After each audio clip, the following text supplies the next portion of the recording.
हरे कृष्णा। तो चलिए आज मैं आप सभी को सुनाती हूँ मोक्ष प्रदान करने वाली मोक्षदा एकादशी की व्रत कथा, जो कि गीता जयंती की भी कहानी है। और गीता जयंती पर हमें कौन सी मोक्षदा एकादशी व्रत कथा सुननी चाहिए, प्लीज़ ध्यान से मन लगाकर सुनें और कमेंट बॉक्स में जय श्री हरि अवश्य लिखें। और मार्गशीर्ष मास के शुक्ल पक्ष की इस एकादशी के व्रत को जो विशेष रूप से मोक्ष प्रदायक माना गया है। और महाभारत के युद्ध में भगवान श्री कृष्ण ने अर्जुन को गीता का उपदेश इस तिथि को ही दिया था। यही कारण है कि मोक्षदा एकादशी को गीता जयंती भी मनाई जाती है। और आज भगवान श्री कृष्ण के दामोदर रूप की पूजा की जाती है। और इस व्रत का विधान भी है कि उत्पन्ना एकादशी के समान ही है इस व्रत का विधान भी, जो कि उत्पन्ना एकादशी का संपूर्ण वृतांत सुनने के पश्चात धर्मराज युधिष्ठिर ने भगवान श्री कृष्ण से कहा, हे मधुसूदन, आप तीनों लोगों के स्वामी, सबको सुख देने वाले और जगत के पति हैं। मैं आपको नमस्कार करता हूँ। हे देव, आप सबके हितैषी हैं, इसलिए मेरे इस संशय को दूर कीजिए कि मार्गशीर्ष शुक्ल एकादशी का नाम क्या है और उस दिन कौन से देवता की पूजा की जाती है और उसकी विधि क्या है। हे भगवान, आप मेरे इन प्रश्नों का विस्तार पूर्वक उत्तर दीजिए और इसकी कृपा कीजिए। भगवान श्री कृष्ण ने उत्तर दिया, हे धर्मराज, तुमने बड़ा उत्तम प्रश्न पूछा है और इससे आपका यश संसार में फैलेगा, जो कि आप ध्यानपूर्वक सुनिए। मार्गशीर्ष शुक्ल एकादशी अनेक पापों को नष्ट करने वाली है और इसका नाम मोक्षदा एकादशी है। इस दिन दामोदर भगवान की धूप दीप नैवेद्य आदि से भक्ति पूर्वक पूजा करनी चाहिए। और अब मैं एक अति प्राचीन कथा सुनाता हूँ कि किस प्रकार इस एकादशी का व्रत करने से नरक गए हुए माता पिता पुत्रादि को स्वर्ग की प्राप्ति हो जाती है। तो गोकुल नामक नगर में बैखानस नाम का एक राजा राज्य करता था। उसके राज्य में चारों वेदों के ज्ञाता ब्राह्मण रहते थे। वह राजा अपनी प्रजा का पुत्रवत पालन किया करता था। एक समय रात्रि को स्वप्न में राजा ने देखा कि उसका पिता नरक में पड़ा है। स्वप्न देखकर राजा को बड़ा दुख एवं आश्चर्य हुआ और प्रातःकाल होते ही विद्वान ब्राह्मणों से अपने स्वप्न की बात कही। तो राजा ने कहा, हे ब्राह्मणों, रात्रि को स्वप्न में मैंने अपने पिता को नरक में पड़ा हुआ देखा है और उन्होंने मुझसे कहा कि हे पुत्र, मैं नरक भोग रहा हूँ, मेरे यहाँ से मुक्ति कराओ। आप लोग मुझे ऐसा कोई तप दान व्रत आदि उपाय बताइए जिससे मेरे पिता की मुक्ति हो जाए और उस पुत्र का जीवन व्यर्थ है जो अपने माता पिता का उद्धार न करा सके।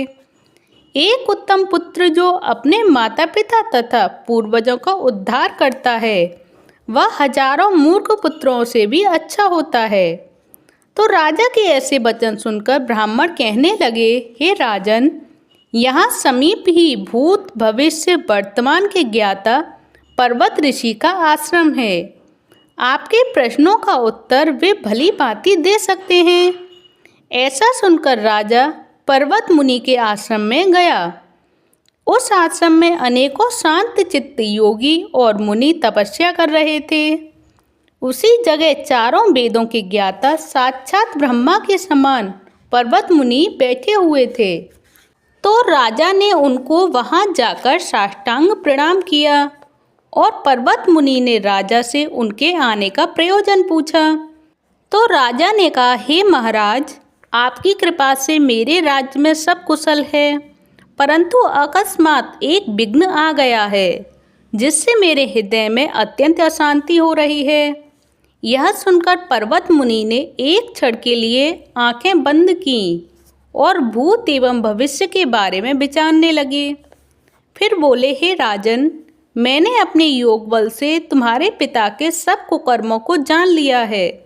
उन्होंने पूर्व जन्म में श्रौत के कहने पर अपनी दूसरी कामातुर पत्नी को ऋतुदान मांगने पर भी नहीं दिया था।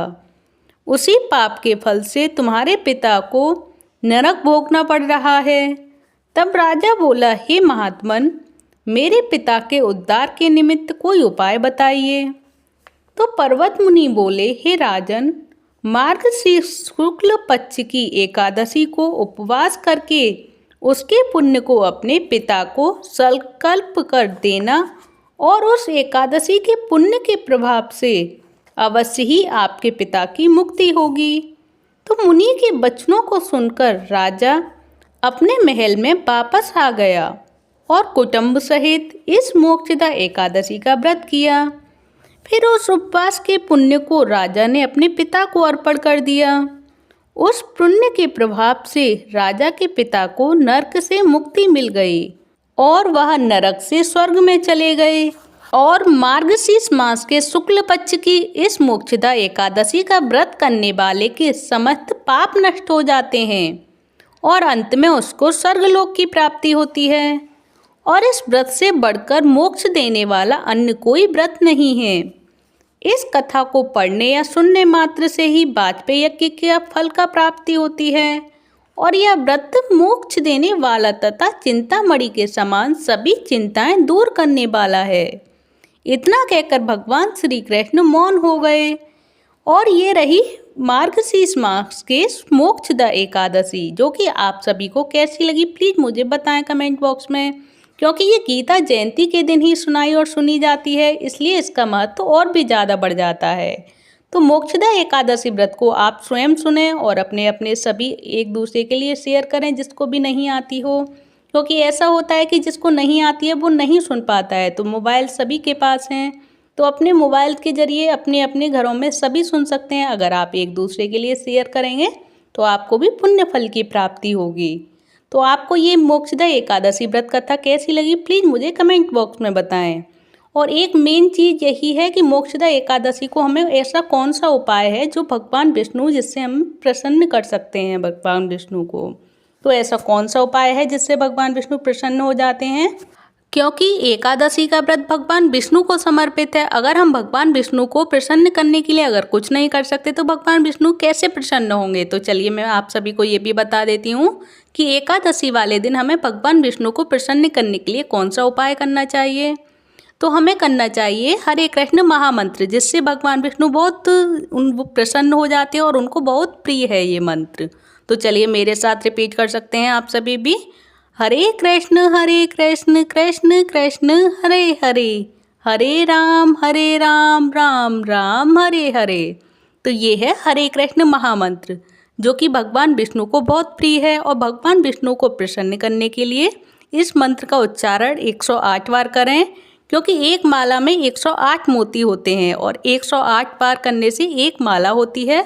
तो मैं आप सभी से कहूँगी एक माला अवश्य करें एकादशी वाले दिन भगवान विष्णु को प्रसन्न करने के नाम की। और आप सभी को ये सारी जानकारियाँ कैसी लगी प्लीज़ मुझे कमेंट बॉक्स में बताएं। अगर अच्छी लगी हो तो प्लीज़ वीडियो को लाइक करें, चैनल को सब्सक्राइब करें। धन्यवाद। हरे कृष्णा हरि बोल।